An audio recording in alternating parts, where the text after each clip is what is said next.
Hola, ¿qué tal? Bienvenidos a un nuevo capítulo de Aprendiendo Estadística en Canal Hablamos. En el capítulo anterior aprendimos qué es la estadística y para qué sirve, y también pudimos introducir algunos de los conceptos más importantes para empezar, como el concepto de población, muestra y variable. En este capítulo vamos a seguir introduciendo conceptos que vamos a necesitar para el trabajo que vamos a hacer en los vídeos siguientes. Y en este caso me gustaría hablaros sobre los tipos de datos más frecuentes que podemos encontrarnos en estadística y en particular en estadística aplicada a la economía. Para empezar, el primer tipo de dato que podemos encontrarnos en estadística son los datos de sección cruzada.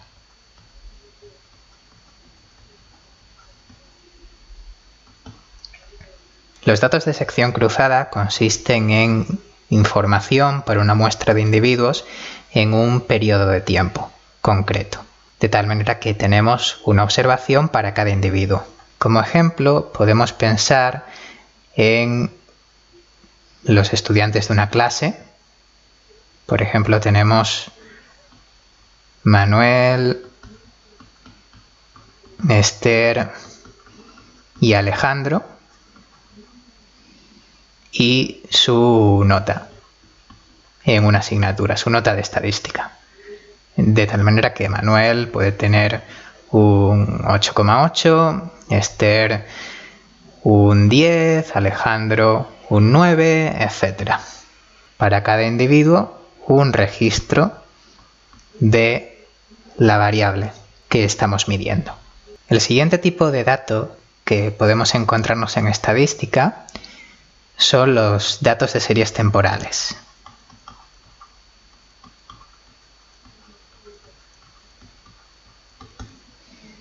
Los datos de series temporales consisten en observaciones repetidas para una variable que estemos midiendo en diferentes periodos de tiempo, de tal manera que para cada periodo tenemos una observación.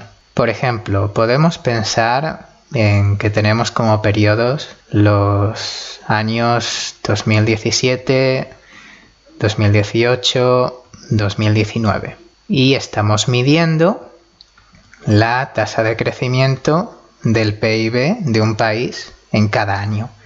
Para el año 2017, digamos que tenemos un 3,2% de crecimiento, para 2018 un 2,5%, para 2019 un 1% y así. Para cada periodo tenemos una observación.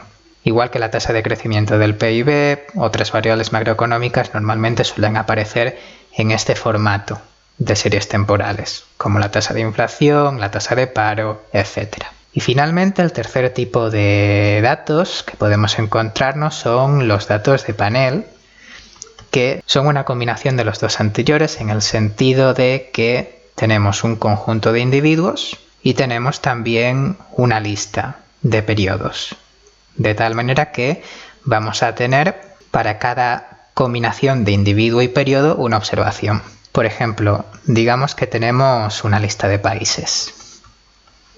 España, y vamos a decir que tenemos también Francia. Y tenemos una lista de periodos. Por ejemplo, 2018 y 2019. 2018, 2019. Para cada combinación de individuo y periodo, de país y periodo, tenemos una observación. Por lo tanto, para España en 2018 vamos a tener un registro de nuestra variable, que digamos que es, de nuevo, la tasa de crecimiento del PIB. Vamos a tener un registro. Para España en 2019 tendremos de nuevo cuánto creció el PIB en España en el año 2019. Y para Francia lo mismo. Tendremos un registro en 2018 y otro en 2019. Estos son los datos de panel. Bien, aparte de los tipos de datos, hoy me gustaría hablaros sobre los tipos de variables que distinguimos en estadística. Para hablar sobre tipos de variables, normalmente se empieza distinguiendo entre dos tipos. Por un lado tenemos las variables continuas. Y por otro, las variables discretas. ¿Cuáles son las variables continuas? Las que pueden tomar valores de un conjunto incontable de números. Por ejemplo, podemos pensar en la nota de los estudiantes en una asignatura. Un estudiante puede sacar un 8 o un 9, pero también puede darse el caso de que el profesor califique con notas entre estos dos valores, como por ejemplo 8,1, 8,2, etc. Incluso habrá también algunos profesores que lleguen a clasificar con más decimales. Entonces, entre 8,1 y 8,2 puedes tener un 8,11, un 8,12, etc. Mientras tanto, las variables discretas o contables son las que solamente pueden tomar un conjunto contable de valores. Al mismo tiempo, las variables discretas pueden dividirse en tres tipos, que son variables categóricas,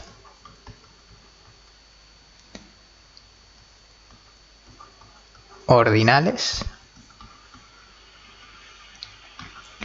y numéricas. Las variables categóricas son las que pueden tomar dos o más valores correspondientes a distintas categorías. Sin embargo, sus valores no tienen un significado en sí mismo, porque no se puede establecer ninguna ordenación entre las categorías que representa cada valor. Un ejemplo puede ser una variable dicotómica para referirnos al sexo de una persona. De tal manera que esta variable, digamos que toma el valor 1 si el individuo es una chica y 0 si el individuo es un chico. No podemos establecer una ordenación entre estas dos categorías. En el siguiente caso, en las variables ordinales son similares a las variables categóricas, pero la diferencia está en que los valores que representan a las distintas categorías sí que permiten una ordenación. Por ejemplo, podemos pensar en una variable que registre el nivel de educación de los individuos en una muestra. Educación podemos entender como el nivel educativo más alto que ha conseguido el individuo, el título más alto que ha conseguido. En una muestra puede haber individuos que hayan obtenido solamente educación primaria,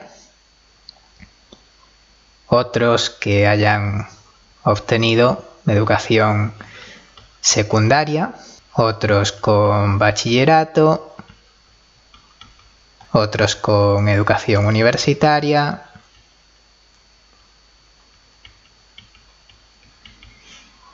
y así.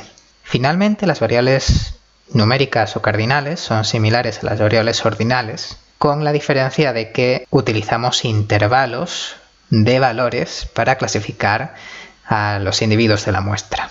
Por ejemplo, podemos pensar en una variable de ingresos y clasificar a los individuos según su nivel de ingresos en distintos intervalos. Supongamos que utilizamos intervalos de 2.000 euros. Bien, si un individuo en la muestra gana 1.500 euros, por lo tanto estará en el primer intervalo, en el intervalo 0-2.000.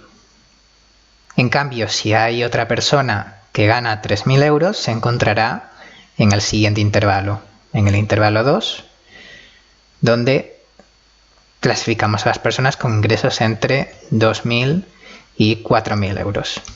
Y así sucesivamente. Y con esto vamos a terminar el capítulo.